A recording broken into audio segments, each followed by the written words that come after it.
Hello guys, welcome back to my blog.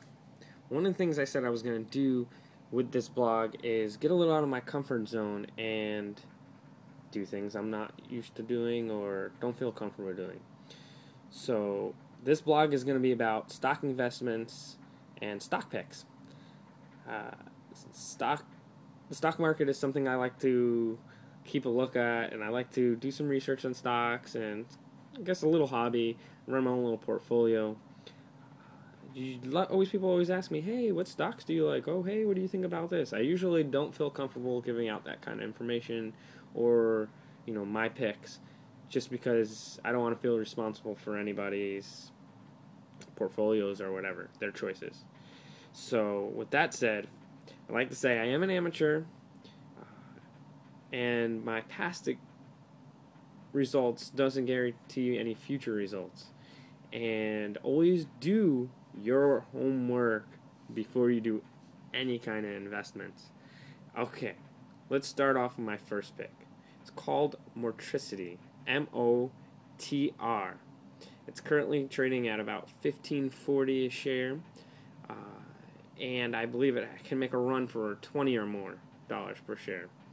And for those of you who are saying, Motricity, what's that? I never heard of it. It's actually a pretty good sized company, and it is a company that's a mobile data solutions provider, which is awesome. Some of its biggest clients are all the big mobile companies in the U.S. carriers, so AT&T, Verizon, Sprint, and T-Mobile.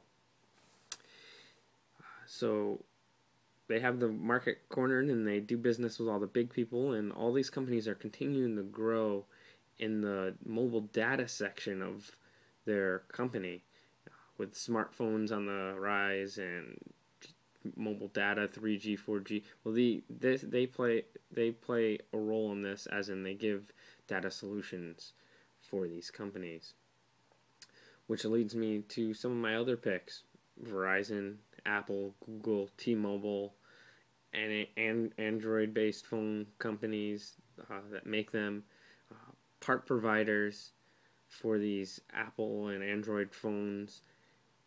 Anything really, any of these big plays would be fine, as long as you do your homework first and pick which ones are the strongest out of those ones you think. Apple is a good play outside of that anyway, but that's a whole nother story. But with the cell phone craze, these companies are going to continue to try to expand into the smartphone industry and have more people go from these dumb phones to smartphones like the iPhone and Android-based phones, whatever it may be. And these companies are going to benefit off of it. Okay, the next one is a play off the disaster in Japan for the rebuild. I like Alcoa, AA.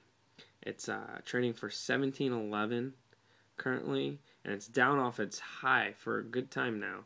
So it's a good time to buy, and I believe it's going to go up in the second half of the year. And I feel this way because they're going to highly benefit off the rebuild in Japan, and that's because they are a supplier of metal, more specifically, mostly aluminum, which they're going to need to help with the rebuild.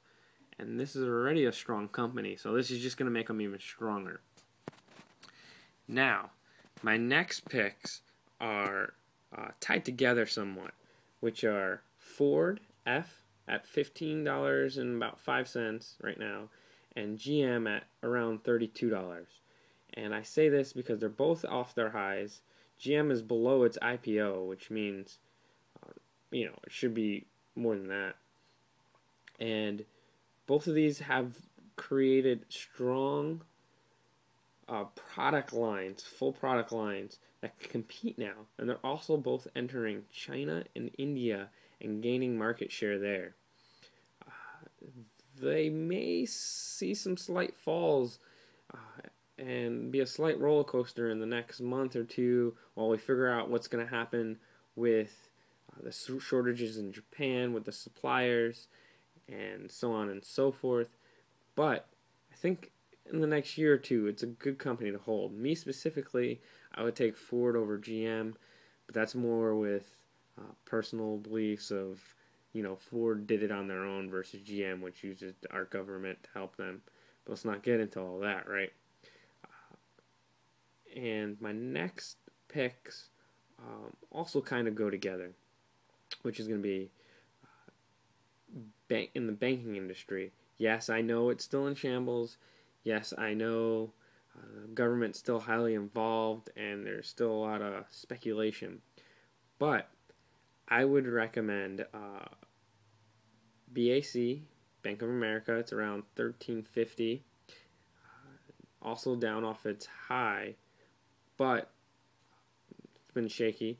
And Citibank at 440. I mean, come on, $4.40. That's dirt cheap. They're both to me long-term investments, though, and I mean that because we need to long-term, as in we need to figure out what's going on with government intervention and what they're doing with their growing product lines and where they're finding new business at. They're both cheap to me, so but in order to currently hold on to these, you're gonna have to have a stomach. They have great outlooks in the long run once they can finally get over this thing where they can take control of their dividends and not really have to report to the government as much. You need to be willing to take this roller coaster ride.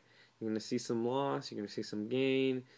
In the short term, you're going to be up and down until we really get all this mortgage stuff out, subprime, government intervention out.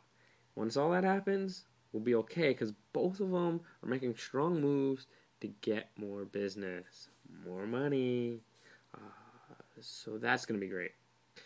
Also, other than them, you can do any. There's a number of really strong regional banks out there that are doing awesome, getting new loans, giving new loans, getting new customers. So I don't know any to recommend particularly that I've done any homework on, but they are out there. All right, so hopefully you guys learned something. Do your homework, see if any of these stocks are for you, and let's see what happens in the next couple months. We'll revisit them, see what happens, and catch you later.